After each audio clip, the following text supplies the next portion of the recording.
수원에 9층짜리 빌딩이 74억에서 36억까지 떨어졌습니다. 방이 무려 56개, 매달 3천만 원 이상 따박따박 월세가 꽂히는 건물인데 왜 아무도 안 살까요? 현장을 다녀와 답을 드리도록 하겠습니다. 안녕하세요, 주현입니다. 오늘은 고시원 같은 건물을 보러 왔어요. 방이 작게 나눠져 있는 고시원 아시잖아요. 관리가 좀 그래도 잘 된 것 같습니다. 2016년도에 있는 건물이고요. 감정가가 보면은 74억 9,500만 원이고 지금 두 번 유찰돼서 36억 7천만 원까지 떨어졌어요. 진짜 많이 떨어졌죠. 그럼 우리가 생각했을 때 과연 가치가 있을까? 우리가 할 수 있는 물건일까? 이런 것들을 좀 보러 왔습니다. 일단은 한번 올라가서 어떤 컨디션인지 한번 보도록 하겠습니다. 지금 용도는 숙박시로 되어 있거든요. 이런 곳에 대한 단점은 어떻게 보면은 전부 다 나눠져 있을 수밖에 없어요. 다 쪼개져가지고 월세만 만들어 놓은 것들이 대부분인데 여긴 특이하게 주인세가 있긴 합니다. 그래서 그런 부분은 장점이다라는 것이고 CCTV는 좀 들어가네. 뭔가 딱 습한 냄새나라든지 뭐 그런 건 없는 것 같습니다. 지하가 아무래도 없다 보니까 그런 건 좀 덜한 것 같고 그리고 보시면 아시겠지만 하나당 임대료가 한 40, 50만 원? 5, 60만 원 할 것 같긴 하거든요. 그래서 방이 굉장히 많다라는 게 눈에 보이고요.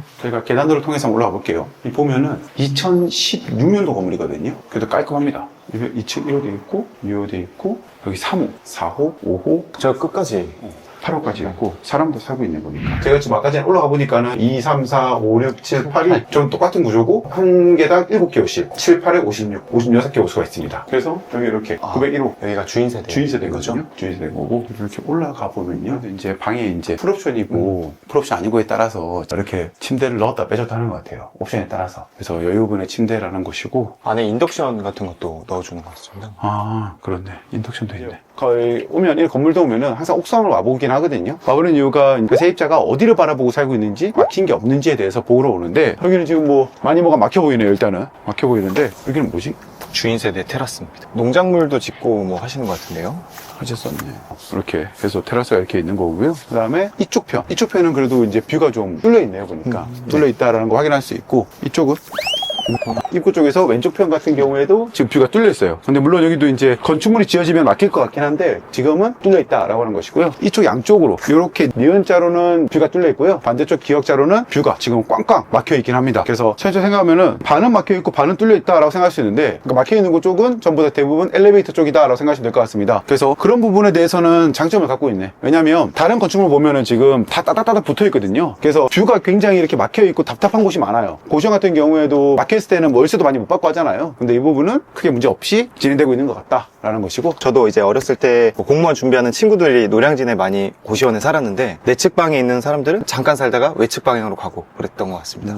그래도 생각보다는 되게 깔끔하다라는 걸 알 수 있으니까 괜찮다라고 생각이 들긴 합니다. 그래서 이런 거 있는 거 보면은 소유자분이 살고 계신데 나이가 그래도 좀 있으시다라는 걸 느낄 수 있어요. 이 잔디 깎는 거 나이가 많으신 어르신이 살고 있다라는 느껴지는 거고 여기는 좀 내려앉았네요 보니까. 그러니까 이런 부분 조심해야 될 부분이긴 해요. 근데 엘리베이터가 아까부터 4층만 멈추거든? 뭐가 있는 것 같아 4층에. 그래도 사람들이 전부 다 살고 있는 것 같습니다. 아까 중간에 제가 보니까는 빈집이 한두 개 정도만 있는 것 같아요. 그래서 거의 대부분은 차 있다. 그러니까는 56개 중에 뭐 10%도 안 비어있다라고 생각이 드니까 대부분 차 있는 것 같고 그 다음에 보일러 같은 경우에는 보니까 이렇게 바깥에 잘 돼 있더라고요 보니까. 이렇게 여기 잘 되어 있거든요. 한쪽에 잘 몰아놓고 있다라는 게 저희 또 잘 지어놓은 것 같아요 보니까. 저도 근데 지난번에 낙찰받은 오피스텔에 들어갔더니 보일러가 베란다에 있더라고요. 그러니까 이제 동파돼가지고 수리비를 경험했던 적이 있는데 여기는 그런 일은 없을 것 같습니다. 그치. 봤을 때 이런 데가 보니까 일반적이지 않는데 여기도 한번 수리를 했던 흔적이 있네요. 이거는 약간 좀 내려와 있는 것 같은데?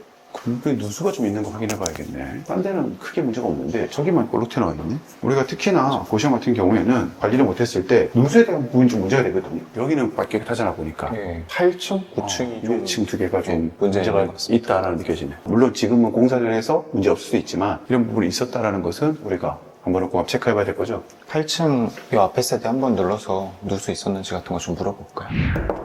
계세요? 계세요? 아무도 없습니다. 이렇게 해서 7개 층을 8교실로 쓰고 있다라는 거 확인했고 네. 누수가 좀 있다라는 거 확인했고 그 다음 볼 것은 보면은 이 물건이 지금 34까지 떨어졌잖아. 이 물건과 비슷한 컨디션의 물건을 좀 보자. 네. 거래됐던 거래. 그러니까 우리가 이렇게 그냥 단순하게 보면은 60억에 거래가 됐으니까 네. 이것도 60억이다 생각할 수 있는데 근데 그때와 지금과의 경계가 다를 수 있으니까 근데 솔직히 말해서 지금 같은 경우에 이제 포인트가 뭐냐면 이 같은 경우에는 연면 정만 600평이거든요. 600평. 근데 요즘에 보면은 신축하기 위해서도 최소한 뭐 7, 800만 원 있어야 돼요. 700만 원 곱하기 600 하면은 42억이에요. 그 말이 무슨 말이냐 그러면 해당 건물값만 하더라도 한 10년 가까이 됐으니까 이거를 뭐 한 400만 원만 친다 하더라도 20억이 훌쩍 넘어가는 거거든요. 토지값 하면은 요 정도면은 굉장히 좋아 보인다라고 할 수 있는데 중요한 거는 해당 물건 같이 비슷한 물건을 또 한번 가봐야겠죠. 거래했던 것을 가보고 컨디션 보고 이런 것들을 봐야 되는데 이 수원에 대한 단점이 있습니다. 우리 건축물 주변은 어떻게 돼 있지? 주변을 보면은 건물이 다 거의 다 비슷하게 생긴 것 같습니다. 그렇지. 이렇게 생긴 건축물들이 주변에 너무 많아요. 이 너무 많다라는 것은 꼭 장점 아닐 수 있다라는 거죠. 이제 중요한 거는 이제 그런 거지. 이제 이거를 이제 누가 살 것이나 우리가 수익률을 보고 매입할 것인가 이런 걸 좀 따져봐야겠지. 월세만 좀 나온다 그러면 이런 것들은 충분히 좀 해지 가능하지 않을까 싶은데 월세만 하더라도 지금 57개라 그러면 월세가 얼마야? 거의 뭐 2,500, 3천만 원 3천만 원이 되는 뭐 거잖아. 3천만 나온다 그러면 6% 수익률을 했을 때 60억이 넘어가는 거잖아. 네. 이제 그 정도의 임대료 나올 수 있을지에 대해서 이제 물어봐야 되는 거고 부동산 한번 들어가서 물어보지 뭐. 네. 네. 지금 우리 이 라인하고 길 건너는 라인 두 개가 있는데 길 건너서 있는 라인은 만약 10대, 20대가 있다 그러면 여기는 이제 30, 40대들이 많은 인제 상권이긴 하거든 보면은 딱 봐도 이 업종들이 전부 다 좀 노래바라든지 네. 모텔이라든지 안마라든지 오기 전에 실거래가들을 좀 봤는데 비슷한 실거래가들이 토지 평당 한 3천만 원에서 많게는 막 1억짜리까지도 있더라고요. 근데 그건 완전 신축이고 그래도 평균적으로 내보면은 4천만 원에서 한 5천만 원 정도 선이었는데 지금 저희 경매 물건은 토지 평당 한 2,400만 원 선까지 떨어졌더라고요. 그래서 가격적인 메리트는 확실히 있는 걸로 보입니다. 한 블록 밑에 내려왔더니 이렇게 상권들이 살아나기 시작합니다. 이렇게 상업선이 쭉쭉 보이잖아요. 그러니까 아까 전에 저희가 있었던 곳은 어떻게 보면 주거로 좀 더 밀집돼 있다 그러면 여기는 상업시세가 좀 더 가깝다라고 할 수 있거든요. 어떻게 보면 임차인들 입장에서는 뭐 조용한 걸 좋아하시는 분들은 물론 저 위를 좋아할 수 있겠지만은 여 같은 경우에 지하철역과도 가깝고 완전히 유흥이냐 그러지 않으니까 그런 부분은 장점이 있는 것 같고 여기 앞에 보면은 거래가 됐던 것 같은데 보니까 여기가 2000년도에 지어진 건물. 이게 30억이다? 이게? 30억이라 그러면 우리 건물은 30억을 충분히 더 받을 수 있지 않을까라는 네. 생각이 드는데 지금 공실도 많고 임대료를 받아도 더 많이 받지 못할 것 같은데 요 같은 경우에는 보니까 빌딩 이름이 가온 빌딩이거든요. 이 가온 감정평가가 매입한 것 같아요 보니까 그런 것들 봤을 때는 우리의 지금 최저가는 굉장히 싸다라는 게 느껴지네요. 갑자기 아까 전에 처음 왔을 때는 방이 너무 많고 좀 애매하다고 생각이 들었는데 저걸 본 순간 나쁘지 않은데? 나쁘지 않은데? 3층짜리 건물인 거고 네. 저희는 9층짜리 건물인 거잖아요. 근데 방이 진짜 많다 여기. 진짜 둘러보면은 다 방이야. 여기가 또 그만큼 수요가 있는 곳이기도 합니다. 월세가 만만한 것도 아니라 가지고 지금 보면은 나쁘지 않긴 하거든요 여기가. 이 지역이 방 하나당 월세가 그래도 한 50개 신축이면 70까지도 받는 걸로 알고 있습니다. 네. 오. 5.7평 기준으로 5, 60만 원? 네. 5.7평이면은 뭐 또 그렇게 뭐 완전 작은 방 아니니까. 어떻게 보면 서울 네. 같은 경우에는 좀 작다 하는 거는 뭐 3평, 4평짜리도 많으니까요, 보면은. 지금 일반 매매로 나온 물건이 어떤 거 있지? 요겁니다. 여기가 이제 고시텔 48개 호실인데 보증금 1억에 월세 3천만 원, 53억. 한 수익률 7% 정도에 10% 조금 안 되게 나와 있습니다. 53억인데 네. 안 팔리고 있는 거네? 13억이 안 팔린다. 방 하나당 62만 원. 근데 여기 연식이 어떻게 되죠? 연식이 2012년도에 지어진 겁니다. 14년 차 건물. 우리 건축물도 오래됐네. 그러면 우리도 60만 받는다 그러면 우리도 충분히 40억 이상은 받을 수 있다라는 계산이 나오긴 하네요. 우리 거는 토지가 여기 더 큰가? 113평입니다. 저희보다 작습니다. 야, 이거는 11년도에 10억에 사가지고 건축물 지었네요. 400평짜리 지었거든요. 그때 당시에 평당 600만 원에 지었다 그러면 그렇게 치면은 별로 그렇게 많이 남는 게 아니에요. 426평이니까 우리가 계산해보면은 평당 600만 원에 지었다 하더라도 64, 24, 이건 25억 정도에 지었다는 거지. 그 다음에 인허가비 빼고 하면은 한 30억 정도 들었겠죠, 최소한. 그 다음에 실거래가가 9억 천, 10억이니까 30억 플러스 10억 하면은 40억이 되는 거거든요.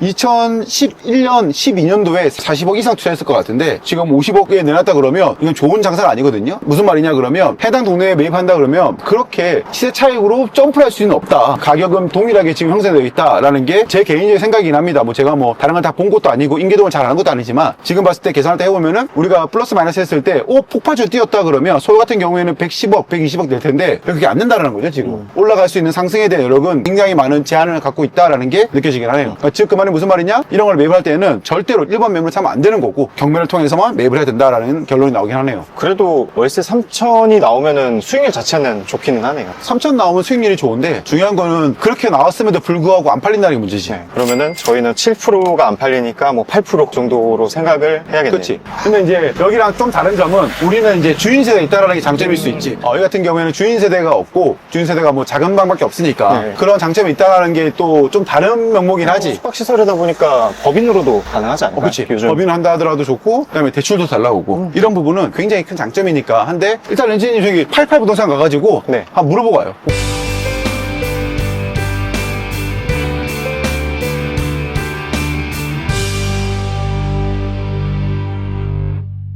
뭐 어떻다? 물어봤는데 방 빼는 거는 그냥 무조건 자신 있다.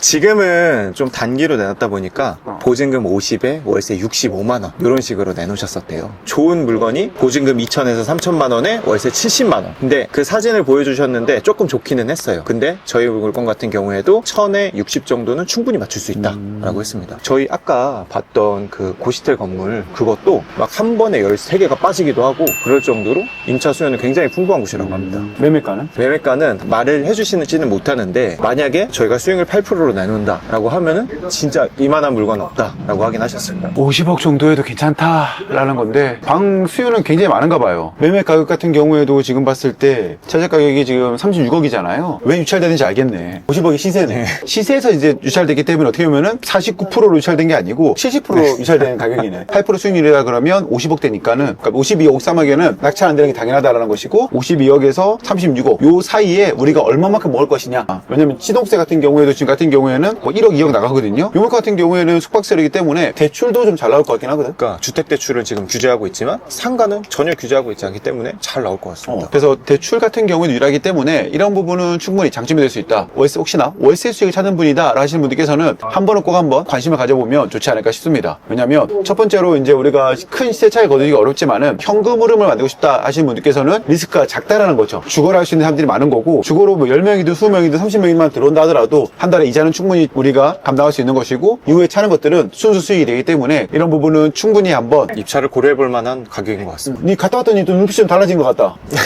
괜찮아 보이는 것 같다. 정말 매력적인 물건이기도 합니다.